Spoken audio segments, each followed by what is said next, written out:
Hi, I'm Jonathan from Potency.world. Business transformation, education transformation, and social mobility transformation in one major project. Today, man. So, relationships, be them work, friend, intimate partner, parents, and there are so many different ways of there are so many struggles from my perception. So today we're going to get into relationships. You're going to speak to people who have a broad range of experience, and I hope that you get something from this. This is the interview.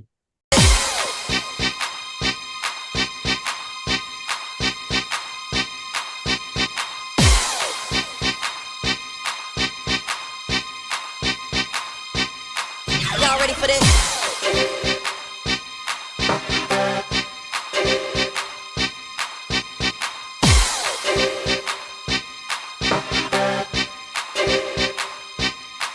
Y'all ready for this?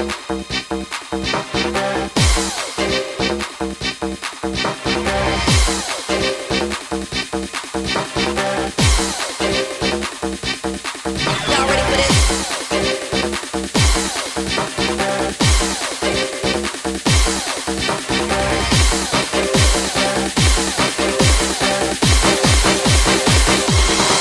Y'all ready for this?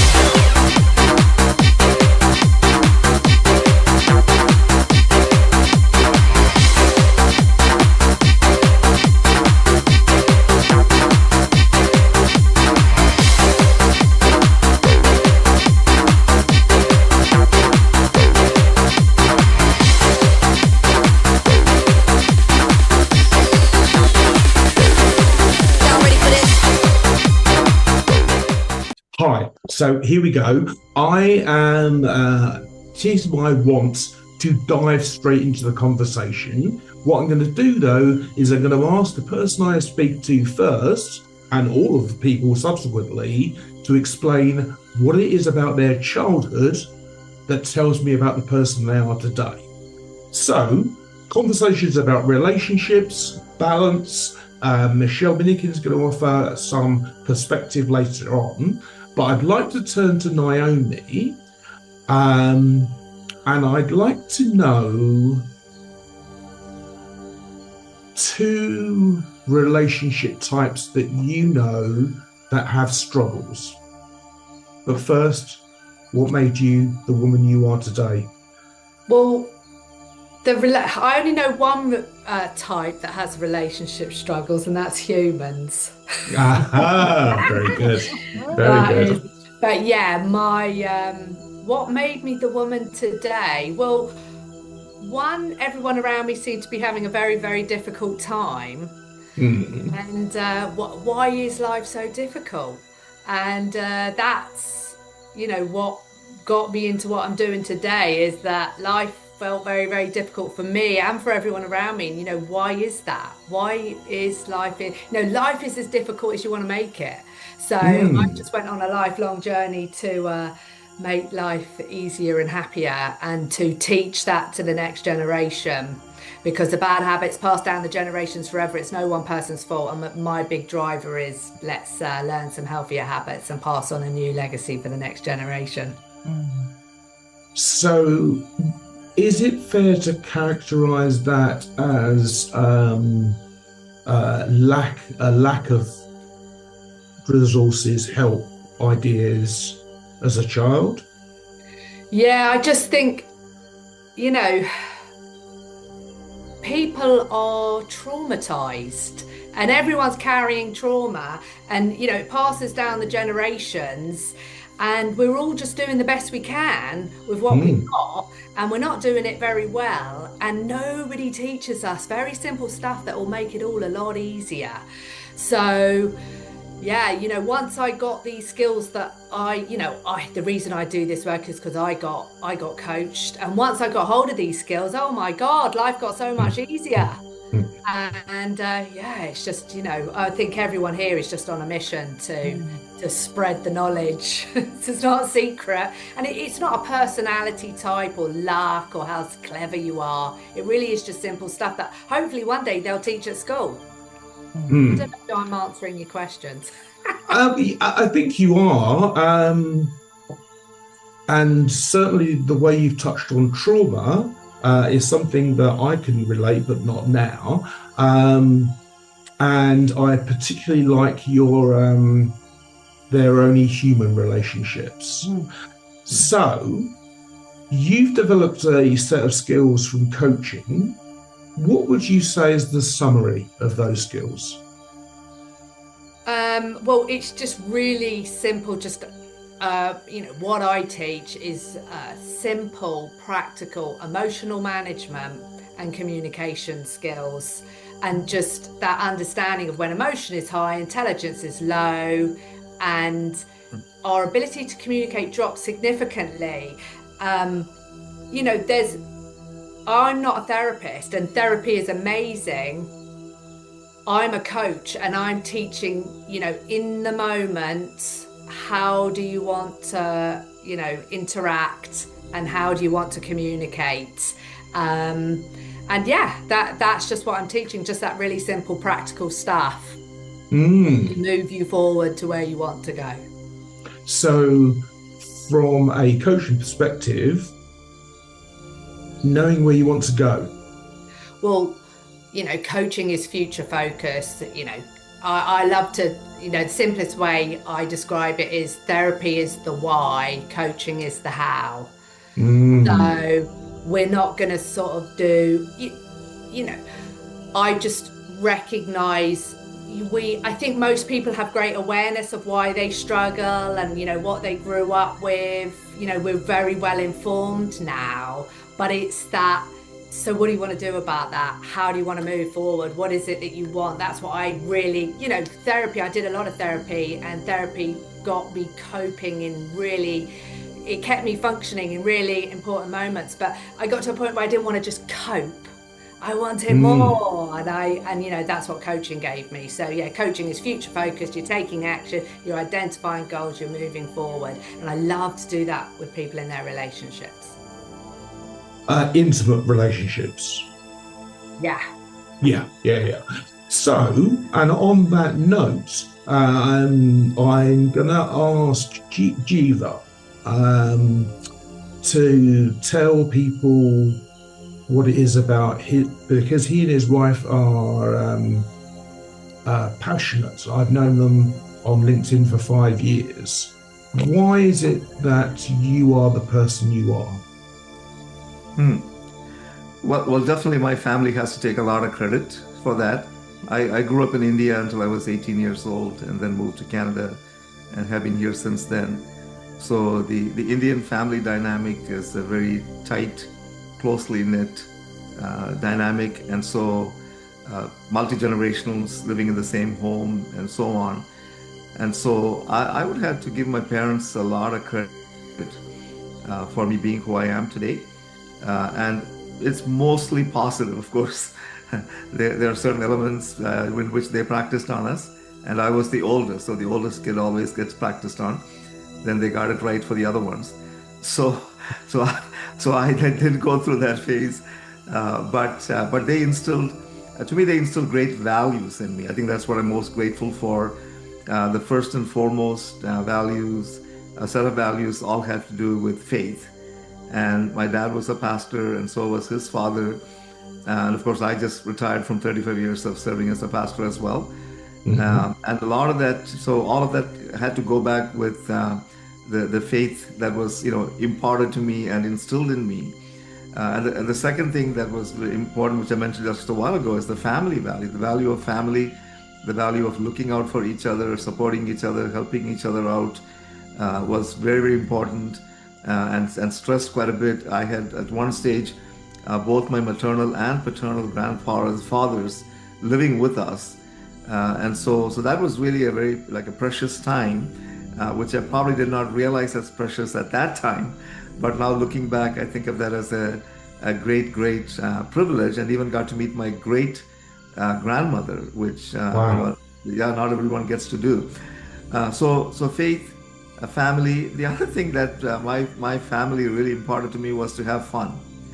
And so my father, especially, was really very methodical and intentional about taking us on family holidays, because when he was not on holidays, he maintained a very tight schedule and was not always able to give us like a generous amounts of time. My mom really, in some ways, became the primary caregiver and parent who raised us. But whenever he had those times, whether it was a Saturday, whether it was a few weeks, I just remember with great fondness many of these family trips that we took, and there was no agenda. It was just sometimes we might visit family, but really it was just, and I have carried those on. And so to me, like, those are three things that have really, influenced me to be who I am today. Hmm. May I probe, and by all means shut me down? But when you said they practice on the older one, thinking about what Naomi said and trauma. Now, trauma doesn't have to be massive. Trauma can be, as a child, your parent is out at work, or the family is doing something else, and you just feel a little bit isolated. And so every time you get that loop. So do you mind telling me what the trauma of the experimentation was? What didn't they get right? Okay. I think a part of it had to do with disciplining, because my dad was a very strict disciplinarian. Mom was strict as well, but the way they enforced the discipline was very different. Are we Uh, talking physical? We're talking physical. Physical, which in Indian society is totally accepted. Like, nobody would, call the cops Mm. if the parent laid a hand on them, or sometimes even maybe used a cane on them. And so my father never used a cane on me, but I do, remember a few blows of his hand on really fat, chubby parts of my anatomy. And so, of course, it hurt at the time. But my Mm. dad never said anything like that. This hurts me more than it hurts you. None of that kind of nonsense.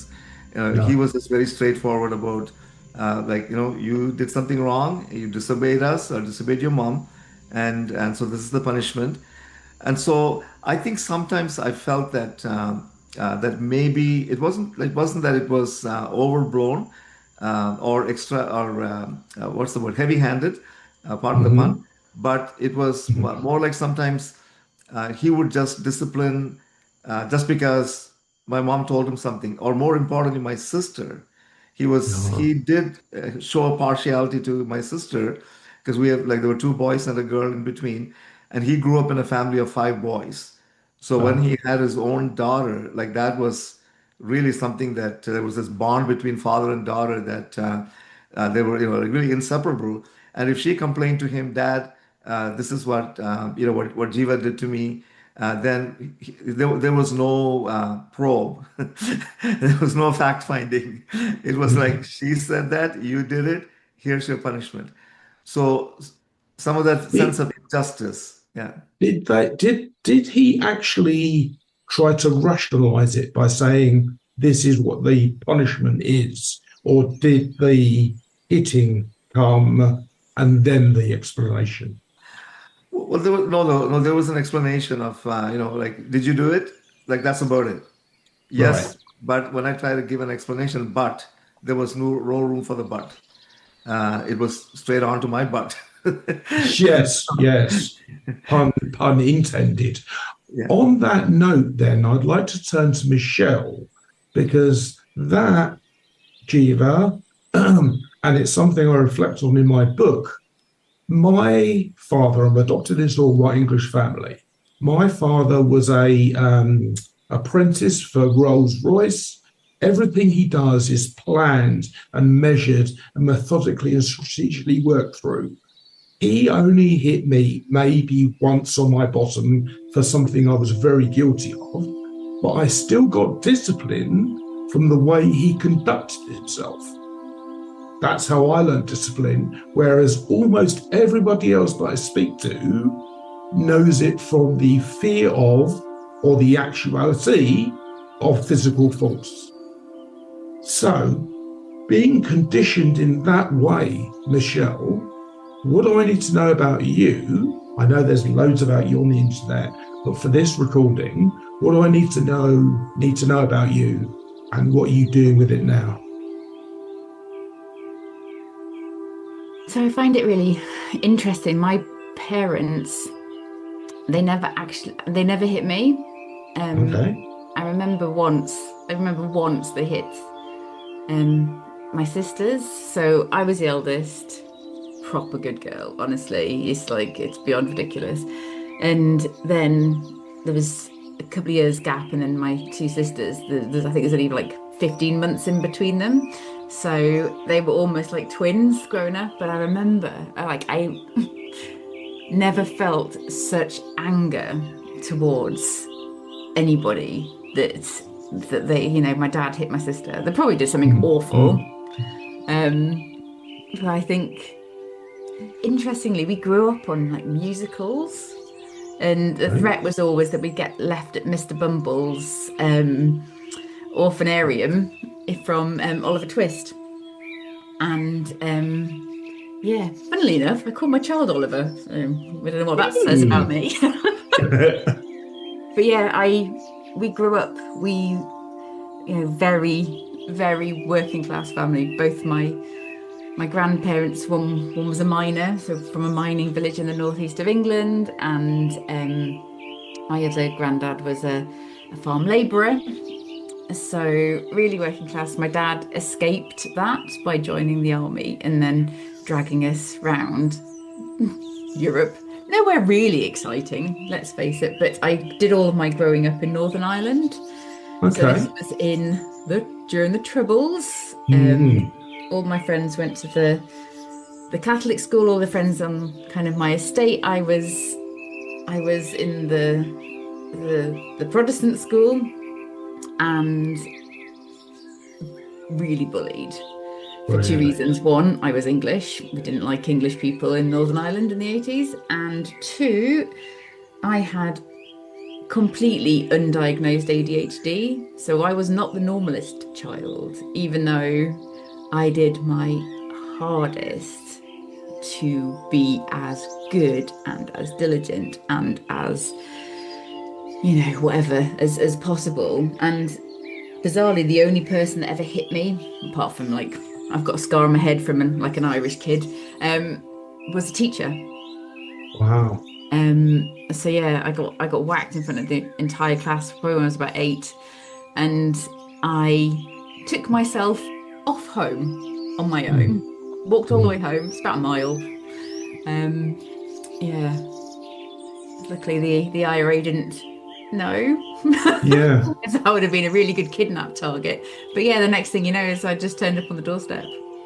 So yeah, I think knowing that exclusion piece, what it feels like to completely not belong for multiple reasons, was useful.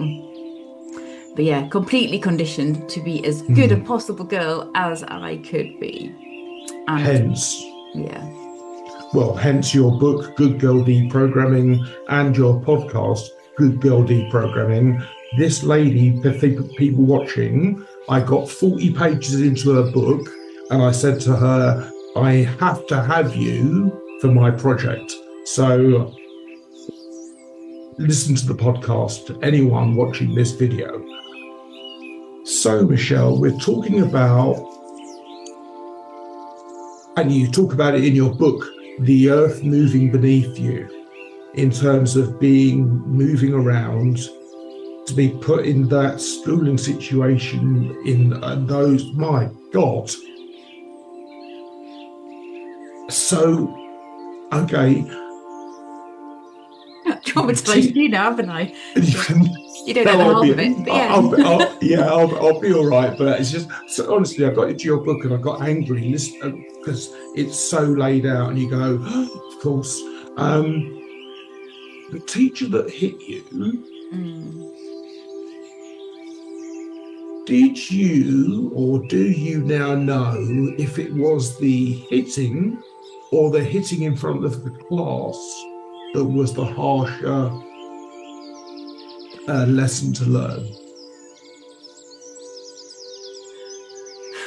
I honestly, I don't know. I don't know. My mum actually marched to the school and threatened to kick the you-know-what out of the teacher, so she should do it Really? again. So having my mum have my back in that way, I think was helpful. But no, I always felt like an outsider anyway. Right, So, right. and I think that probably just gave all the other kids permission Mm-hmm. to, Because you're othered. you know, Yeah. Yeah, once you're othered, it's well, I mean, we're recording this in 2025, and in North America at the moment, swathes of people are being othered, and once they become that way, any treatment is acceptable, and I'm extremely worried about that. But even in the We'll come. UK, let's face it, it's Oh not yeah, just in America. It's yeah, even in the UK. yeah. Well, Yeah, from in what, Northern Ireland this week in particular. So yeah, yeah. Well, the thing is that, as we probably know, belief systems are the things that drive us. And it turns out that basically every other person, some of us feel we have agency, purpose in life. Some of us feel life happens to us. If we feel life happens to us and we can be pointed to a person, then anger and otherness is the natural response, unfortunately. So I'm going to go then now to Sherine, because Sherine takes women through their entire pregnancy, pre-pregnancy. She can tell it about it. Sherine, what do I need to know? I know a lot about you. What do people watching need to know about how and why you are doing what you're doing now? Yeah, it was lovely to be here. And hello, everyone. What was really interesting, while I was busy thinking what it is, what's going on here, and what made me, and I actually really am probably in a place now where I can really honestly say I am the result of the many choices I made. And the caveat is, how did I make those choices, right? Where did I begin those choices and how did they arise? So I suppose that's where the stuff that we're all talking about is, where was my first trauma, for example, right? My mother, I would say my first trauma is that my mother, fell pregnant out of wedlock, which was really traumatizing for her. She was an incredibly anxious person, but also a very massive controller and perfectionist, which meant she never asked for help. So she tried to do it all alone, and I was a failure to thrive child. So for 3 weeks, apparently, I barely had food. So I cried all the time. And my mother was not the most emotionally available human being that I can probably say, although I know deep down she was actually very, very soft inside, but there was something else going on. And so I really feel that, one of the first traumas for me was even before birth, right? The start of when my mum was having, got pregnant, and all the trauma there. But I also think that it's also before that. My mum had a very traumatic lifetime. And so that, in combination with the trauma that she would have experienced, having to keep her pregnancy a secret, certainly not until later on, and then later on having to struggle through that, through the postnatal period, I think was really, really challenging for her. And it certainly didn't help that later on, 16 months later, my brother was born, and the doctors realized that she had NTD, and so there was so much anxiety. NTD? She hadn't had NTD because she was a rhesus negative, and that meant that the child probably could be born with some form of malformation. Generally, a lot of it is dyslexia, Okay. which my brother had, right? Okay. Big one is often some sort of brain problem or cardiac. So luckily he was healthy in one way, but he certainly did struggle with dyslexia. So it didn't help. My mum didn't really didn't have any idea how to eat proper food because she cooked everything away. So there was a lot of stuff that, from an environmental sort of situation, there was, of course, both parents were not available really emotionally. And then, of course, there's religion, right? Often people, I certainly think in those times, religion was really a big thing. And so you didn't do things according to the church. And I used to fight with the priest and say, no, I don't believe what you say. Or I'd tell him the service was too short, too long. And so he had to cut his service down. So that was really quite interesting. I was quite a vocal child, but I was also beaten a hell of a lot. So, which was really interesting. My mother had this theory: you rule the you either rule the child or the child rules you. And so, from a very early age, I really didn't have the idea of an opinion for myself, really, even though I struggled to have one, and I did fight a lot for it. I can honestly say I had a lot of hidings. So I really learned to be under the radar. So I had to learn how not to be under the radar and not show up too loudly, just loudly enough. And I was an incredible person that loved and fought for justice for other people, but I could never fight for myself. And everyone thought that I was the good one. My brother was always seemed to be the bad one, but I realized that actually that was a really good strategy, being the good girl, at least being seen to be the good girl. It really did. Yeah, it was one of the things that was very, very powerful and useful. But of course, it meant that, lots of myself was restricted in that way. So, I mean, I've been going on a journey, and part of that is really as I moved on in life. I mean, I like Michelle, I pretty much went through 7 or 8 schools. My parents left, so it was totally leaving a place and then going to a new place. So totally the outsider, always having to come in, and never really connecting with people. Finding it very hard to fit in, because as you get older, social groups are now already formed. Whereas when you're junior school, the earlier junior school is not so bad, but later on it becomes quite challenging. So it was really an interesting aspect of how I then recognized that my strategy was to be able to, one, I was an empath anyway, but to be able to see what mattered to people. That was for me, and I used to focus on giving the best presents. I would say I would know a lot about people, and I'd be able to address each of those things, almost like the psychic. But it was only because I had this super duper sense of being able to look beneath the surface of what was going on for people. I was very able to look at changes within people's faces.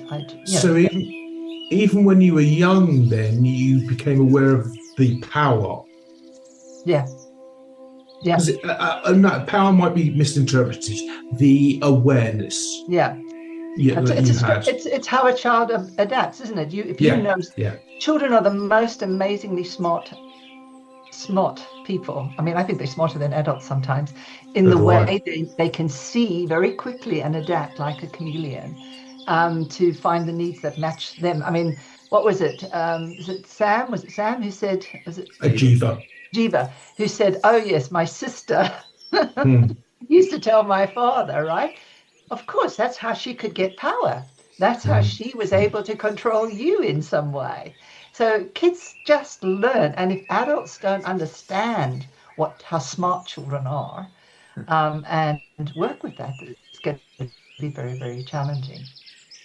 So I guess, part of my upbringing, growing up in very small towns as well, in Africa, and I spent a lot of time with my granny in the bush, I really got to know nature as well. And I was able to kind of put these two things together and recognize I could see a snake in the grass and I would be able to see if it was going to move or not. I mean, these kind of things I was really aware of, interpreting whether an animal will jump or so.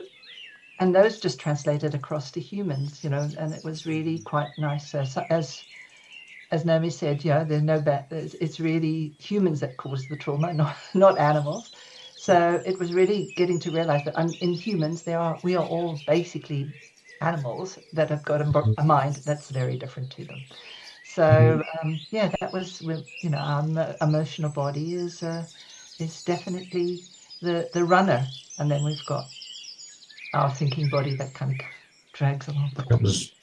Right, so I will just briefly cover me because I'm not really here to be connected with.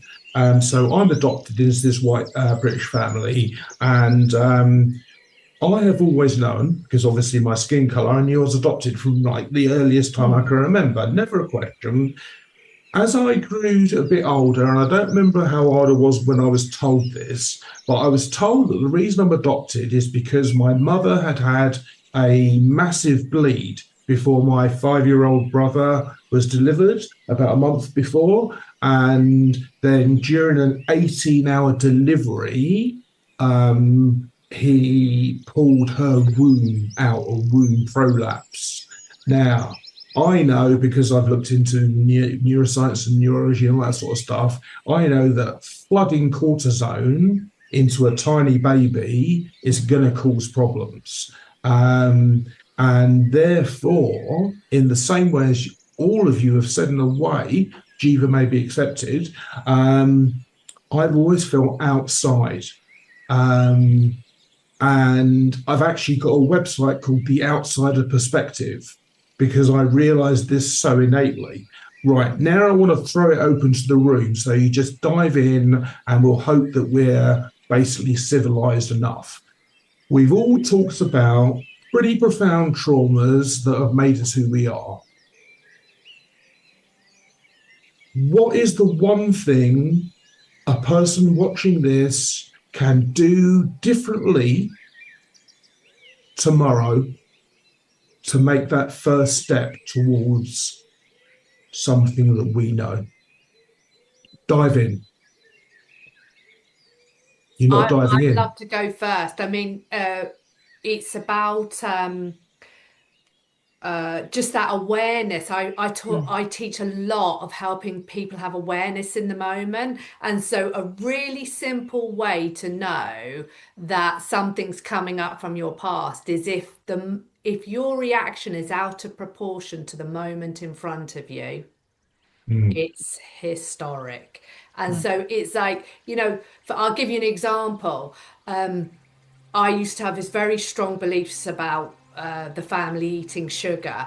And I can remember walking into the sitting room one day and my husband was sharing a packet of biscuits with my daughter.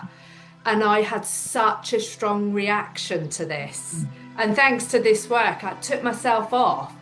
And it was like, you know, it was as if he was giving her something illegal that could harm her. And that, you know, what is going on? You know, so, and if you're having these kind of reactions, you've got to get curious. So I love those just really practical examples that people can hold on to, because life's going a million miles an hour and it's hard to catch it all. So is this a fair summary to say that if you can maybe just stop for a breath to look at what response is coming up or what reaction is coming up, from there you can, that little gap, right? Yeah. Well, and also it's the intensity of a response. We don't question it. And you know, if you stop and think, or maybe after the event, you know, why did I have such a strong reaction? You know, if you can just ask yourself that, boy, the answers you'll come up with will change your life, as everyone here knows. Yes, yes. Okay, Michelle, I asked you into this group because of coercive control and the patriarchy. I will state now for the video, I am a feminist. Come after any of my guests, you come after me. So speak about what people can do first, Michelle.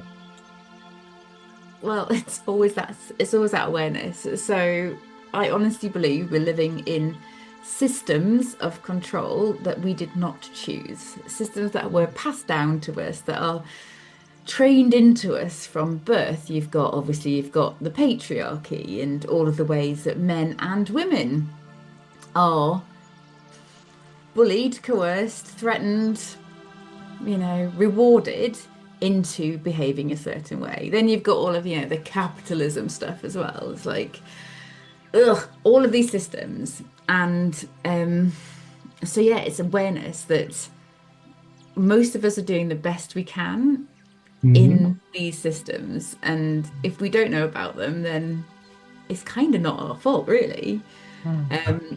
And I think my number one after that self-awareness bit is, don't try and do this stuff on your own. You don't necessarily need a coach or a therapist, but just somebody who you can talk to and be real and honest. Because one of the ways that patriarchy keeps us separate, both men, women, everybody, is by this divide and conquer strategy, by this isolation strategy, by this telling everybody they just have to figure it out for themselves. And we have these masks on that we're so afraid that if somebody sees us, they won't like us. Bizarrely, I did a workshop in an organisation yesterday around rejection sensitivity, which is particularly in sort of neurodivergent people, but we're all, we're sensitive to that rejection. So if you even have just one person to be true with, then that is like golden. Let me throw a stick in the spokes of that brilliant theory. So there's a book called Everybody Lies, and most of it's about data science and what people actually search for on Google. But there's also an example from an experiment in there. For the sake of brevity, 10 heterosexual males, 10 heterosexual even females were shown pairs of pictures, say 10 pairs of pictures. Which do you fancy the most? Blah, blah, blah, blah, blah, blah, blah. Thanks very much. Have a cup of tea. Come back. We're going to ask you what you thought. They came back and the researchers pointed to the picture they did not choose. And within 3 minutes, people said, oh, yeah, well, the reason I chose this is because blah, blah, blah, blah, blah. We don't even remember our own choices, and then we lie about it to make ourselves seem good. Okay. So what's going to be a worthy question? Jeeva, given that your faith is much more important to you than maybe other people, what's the one thing that a person who does not have to be religious but can still see the magnificence in creation and know that it is bigger than us? So I don't necessarily think people need a God figure, but in your experience, this multi-levels of family, this support network, this passion for bettering oneself, what would be the one thing that you would recommend? It is very tough for me to answer this question without a faith base or reference. I'll keep this very, very simple. Like our fundamental principle, one of our fundamental principles is that we are created with a spirit, a soul, and a body. And so the body, of course, the physical stuff is pretty easy to explain. The soul is the collective name that we give to your mind, will, and emotions. And that's where a lot of the hurt resides, because of the memories, because of the emotions we either bottle up or express, and then they condition how we exercise our will to either move forward, fight or flight, all those kind of things. And the spirit level is where we believe the transformation needs to begin. And since most of the people we work with are people of faith, and specifically the Christian faith, then one of the things that we encourage people to do, and it's really telling that you talked about the overreacting or the excessive reaction, Naomi, to something that is fairly simple, because that happens in marriages all the time. And so sometimes when a spouse, overreacts, then they're actually not reacting to the spouse that made the cutting remark. They're actually responding out of the hurt that they had from their father or mother or grandfather, teacher, whoever it may be. And so what we have found, like one of the sayings that we have is, there are no such things as marriage problems, but there are two individuals with their own problems coupled together in a marriage. And by problems, what we actually mean is unhealed hurts. And so if those hurts are still festering, you will respond with hurt out of those hurts, and you will think nothing of hurting somebody else because it'll feel totally justified out of the hurt that you're bearing. On the other hand, if you learn how to receive healing for those hurts, now you respond in such a way that you actually help your spouse also heal. And so one of the simple questions that we teach people to ask, and again, we use the faith language that we use is, Holy Spirit, take me to the first place where I experienced this hurt. And I mean, you can actually ask that question without any reference to the Holy Spirit, and you will get an answer. And so sometimes they'll take you back to a classroom, as Michelle mentioned in her experience, or it can take back to, in my case, my dad disciplining me. And so I have to now do the hard work of forgiving the person that inflicted that hurt upon me, because that is the way the path to healing. And so when we do that, beginning in that, so that's what I call the spirit level. And then the hurt that resides in the soul level, your mind, will, and emotions, I totally agree with Michelle that some of these, the way to get the healing is not something you can do on your own. Reading some books, watching some videos, applying some steps is not going to cut it, because there is something very powerful about confessing something that you're going through or that you've experienced to another human being, which also is a biblical principle, by the way. And so when you do that, now as the healing begins to manifest more and more on the inside, it'll also then show itself in the way in which you treat each other on the outside. So to me, that would be the starting point, Jonathan. Okay, brilliant. And that faith-based faith in the Christian God, in your case, I've got a friend in AA, Alcoholics Anonymous, and he gives himself over to a higher power, which people take in different ways. And I like the fact that you identify, as Naomi identified earlier, that what we have are human problems rather than relationship problems. I know she's got to go fairly soon, but I want to come to Sherine, because we both talked about repairing ourselves. Jeeva is talking about repairing a marriage. Marriages are generally there to procreate and continue a family line. You're a pregnancy guru. Speak to me about what you would say first. Okay, yeah. All of that, but I think what's kicking in for me right now is the story that everybody lies. Everybody lies, and we have no idea that we're lying to ourselves. So even though probably the truest way in where we can move away from the lie is do exactly what everybody has said here, which is really about just be honest in that moment of when you feel that reaction, when you feel that feeling. And it doesn't have to be disproportional, but it just has to be that it feels so yuck that you ask the question, where is this coming from, right? And go with the presumption that the feeling is coming as a protection. It's a protective mechanism that we have used. It's a coping mechanism in some way that has allowed us now in this moment to behave in this way because we needed to cope back when we were a child.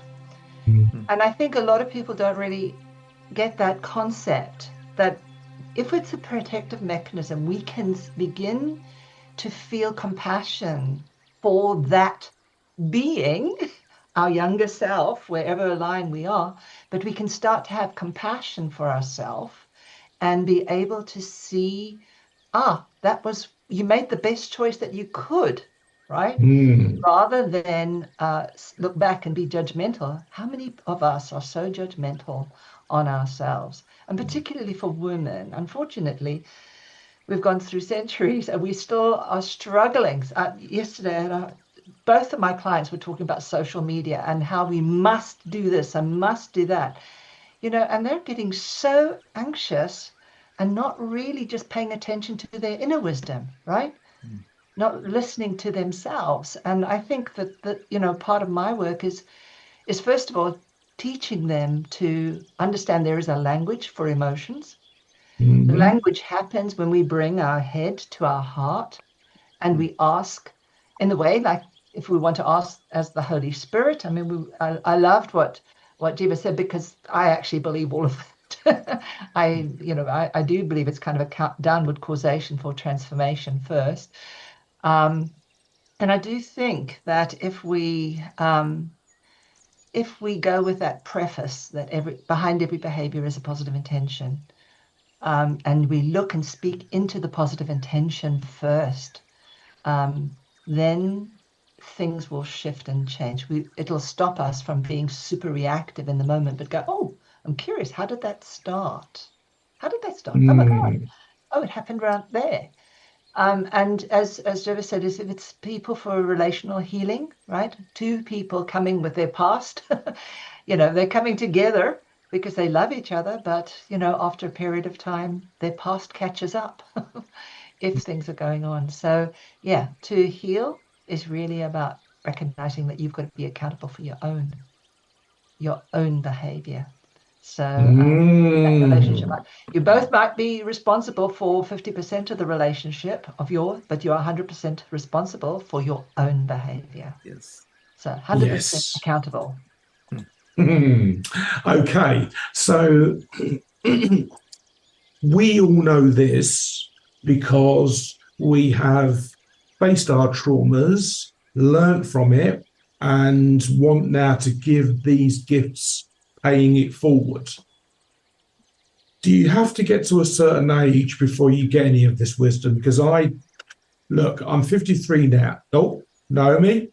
Tell me. 100% no. I mean, my clients range from their 20s. My youngest client was 23 up to I have a client of 74. I think young people just embrace this. I mean, I don't think we had it because the internet didn't come in until we were whatever age. That's the only reason we didn't start on this stuff. Now with the internet and ChatGPT, it's at your fingertips. And for those people, I do think you can do a lot on your own and in communities, but for people who want to speed it up or they want to do big things, I think working with a professional is a no-brainer. But yeah, people are just, I work with these people and I'm just like, you're just so lucky that you're doing this now. I didn't get to do this. I didn't get to get this information till early 40s. And these clients they want it and they're taking it and they're moving forward. And it's so lovely to know that the 20-somethings, the 30-somethings are taking it and going to be taking it through their lives. So yeah, I don't think every age. So you believe that intellectual understanding can be a buffer against emotional reality? No, I think the need to day feel better and do better is huge. People are suffering. They're in emotional suffering. And why is life so difficult? and and they're sort of asking, why am I finding it so difficult? And you've got all the memes and all the stuff flying around, and it gets people thinking, oh, there's another option. Like, all of us just had to sort of suffer through our parents' trauma. There's no Yeah. judgment. Jesus, our parents, it just passes down. But there is another option. And thanks to the internet and all the silly memes, people are going, oh, there is another option. So, yeah, I feel very hopeful.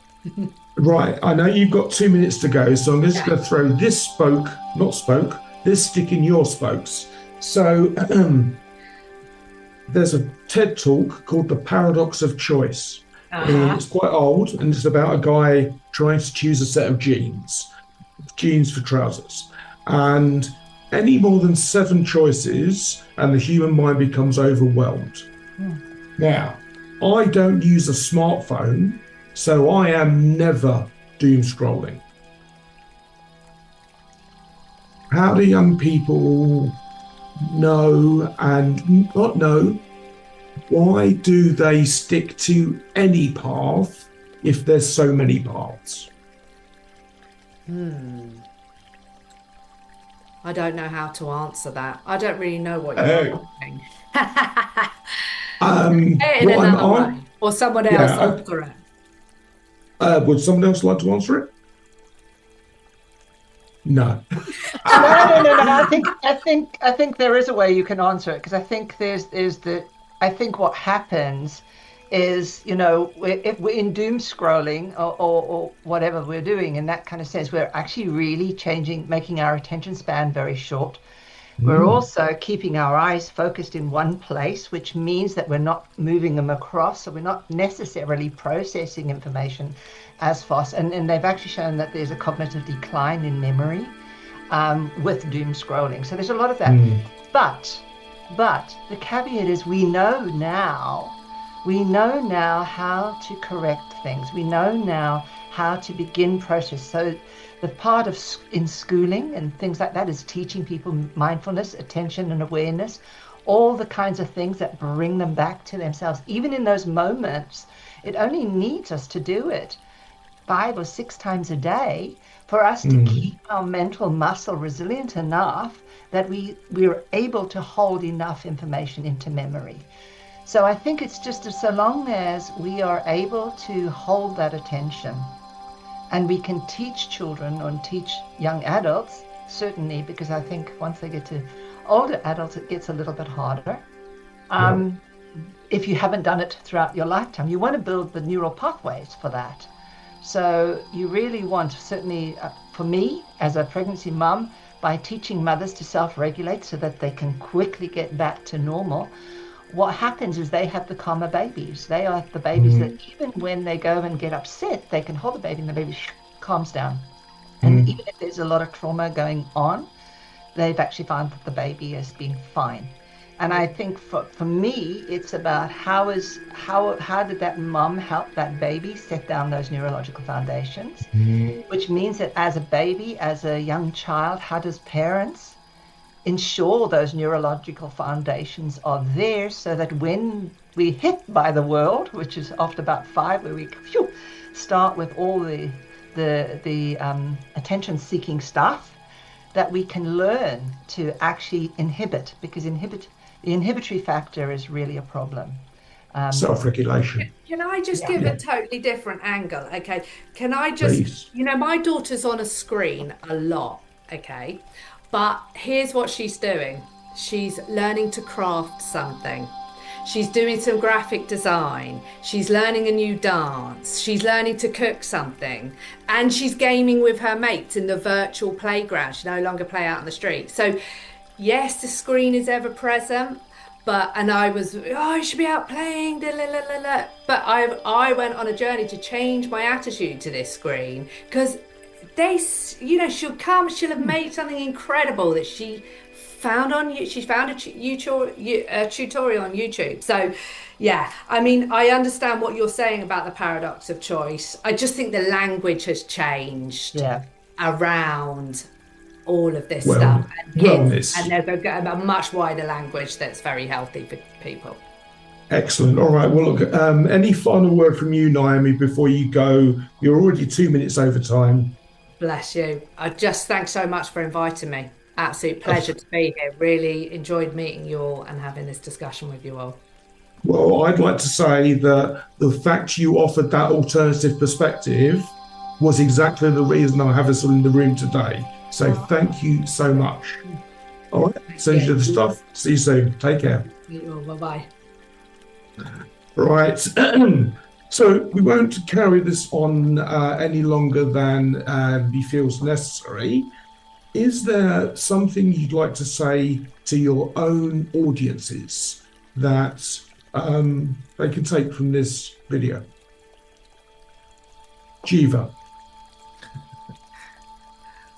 Well, okay, what I'm going to say to married couples who are going through a crisis or who have maybe come to the conclusion that there's no hope left for them, that maybe the only alternative is to end this marriage and start afresh, any of those kind of thoughts, I want to give everyone a certain perspective. So couples often come to us, maybe let's say in their like mid to late 30s or even early 40s.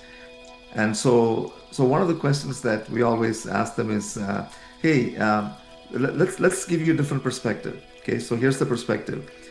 In North America, the average life expectancy, of a male is around 80, and women tend to be about 84. So 4 years longer, 40, 42. So if nothing else happens, you have 40 years ahead of you of this life. What if you took a year or maybe even 2 years to look at why you are where you're at, to learn some strategies, to get some healing? You're still going to have almost 4 decades, to really enjoy each other. And so it's a perspective. Sometimes, people will come, well, but we haven't been getting all the last 3 months, last 6 months. It's been fighting every day. Obviously, we can't make it work. No, if you take the time and get to the roots, you can get to a place. And so that's the one thing I would tell people is do not come to hasty conclusions based on some incidents or some repetitive pattern, because more often than not, at the base of a pattern that repeats itself is what we call an ungodly belief, which often comes out of a hurt that is not healed. And so why don't we take the time to explore that together, get some, healing of the heart, get some therapy, counseling, and then, work with people like us who are marriage mentors, and you will indeed notice the change. But let's not fool ourselves. It's hard work. It takes time, it takes patience, and it takes unlearning some old patterns and embracing some new that may seem very strange to you when you first hear about them. That is beautiful insofar as you've laid out that 2 years is a reasonable amount of time in a life to spend on getting happiness, so that these people that offer quick fixes, there is no quick fix. The work has to be done. Jeeva, that's fantastic. Who would like to go next? I should have gone lady first, really, but we are where we are. Michelle. No, what?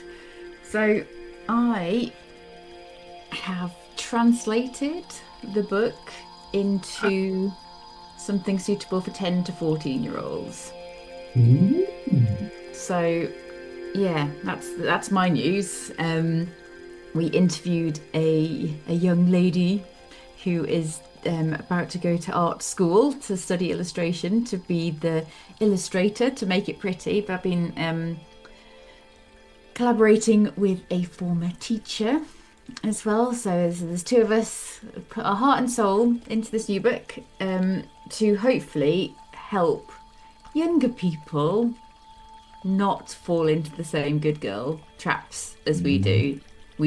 And I don't mention coercive control at all in the book. No. I don't mention boys in the book. It's all about giving young women, young girls, the tools to not fall into that people-pleasing perfectionism, just going along with things, not, avoiding conflict, all of that. So hopefully that's going to be all made pretty and out in the. I keep saying, I don't know why, in the fall. I'm not American. I just in the autumn. Well, it's a nice tone of phrase, It and is, isn't it? considering America isn't going to exist probably past next week, we should take these Americanisms. I know, I Yeah. know. Yeah. It's Well, because I'm doing listen. Duolingo and I have to like translate, and I'm doing German on Duolingo. I have to translate it Ooh. into like English, but then I have to translate it into American English. So I feel like I'm learning American English as well. Now, just you've just revealed this, fantastic, amazing, and yes. What age group are you targeting? For the book, Five, 10 to six, 14 yeah, year olds. 10 to 14. Cool. You'd get some really good readers, about 8, 7 or 8, that would lap up. Because I used to do reading in primary schools. The girls are absolutely amazing, and the books they're reading are rubbish. So as soon as you publish, let me know. We'll do a quick one-on-one interview, and then put the link to buy it in there. Right, peeps. The Good Girl Deprogramming book is Michelle's main book. The Good Girl Deprogramming podcast is her podcast. And the title? Well, the current working title, we haven't had this The discussion working properly. title. It's Good Girl Deprogramming Girls Edition. Excellent. I got the trademark for Good Girl Deprogramming, so I need to sweat the asset. Yeah. I think it's called product. Oh, there's a word for it in marketing. Probably. Whatever. Yeah. Sherine. Thank you. Michelle, that's really amazing, and I think it's particularly a good time to be doing something from 10 to 14s when they're going through that early adolescent changes, brain changes, which is so very, very important. Yeah, and one of the things which I really think is so important, that is often where we get a lot of the teen pregnancies, right? So this is so important that you are doing that, and so I'm so glad that you have actually brought the language down for them to be able to read it in a different form. So yeah. Oh, there's a whole chapter on consent. Yeah. And self-esteem. You don't want girls growing up in not having any self-esteem. I didn't have any at all, none. So yeah. And it can be very challenging. Certainly a lot of peer pressure and a lot of what goes on at school, particularly in the bullying section. So yeah, I mean, one of the things that is so important for me is really that, every girl that grows and comes into this world, and certainly as a mother, part of my job is really helping them set that groundwork for them so that they can have an awareness of these systems which we're talking about, right? So I mean, it depends where women come to me. If they come before, then we do a lot of work with imposter syndrome and a lot of the work on how the patriarchy has influenced a lot of their decisions.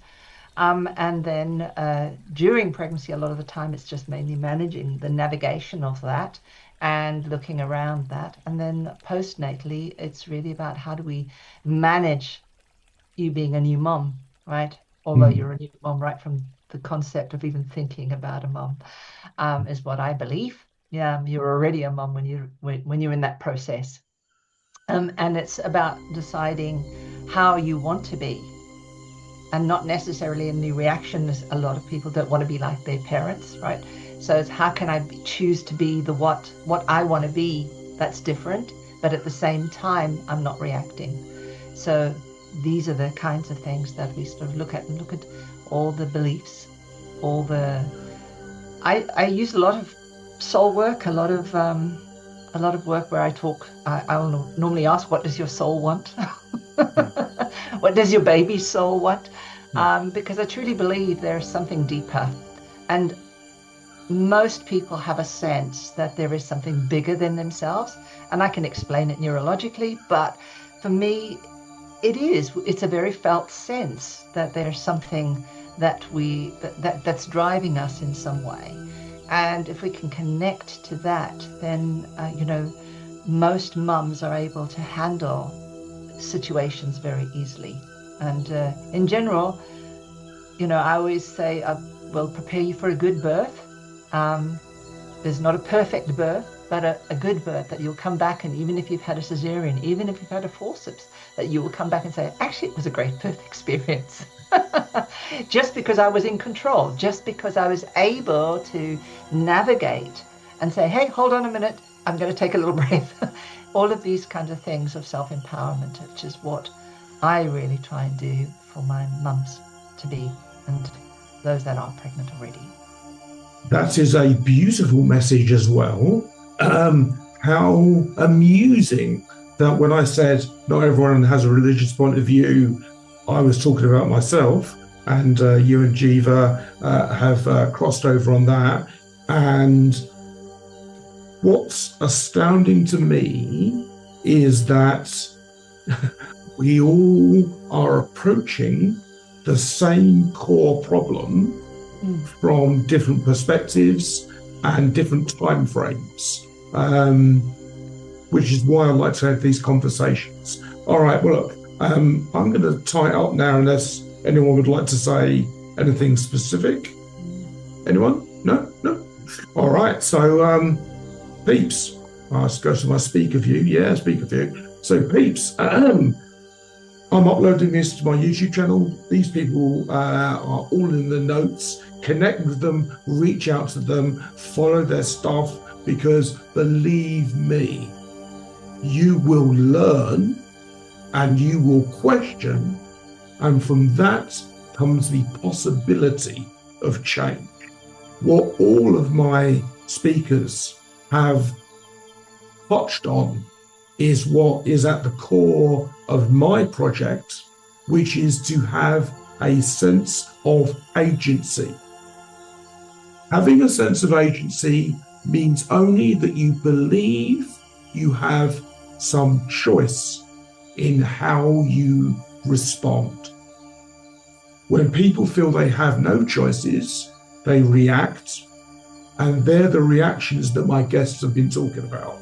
So I love this conversation, been really good. Let's go to gallery view while we all wave goodbye. I'm going to get a drink as well. Yeah, cool, excellent. I'm the only one that makes any noises. Right, thanks a lot. Keep posted for my next mad conversation. This is Jonathan from Potency World saying goodbye.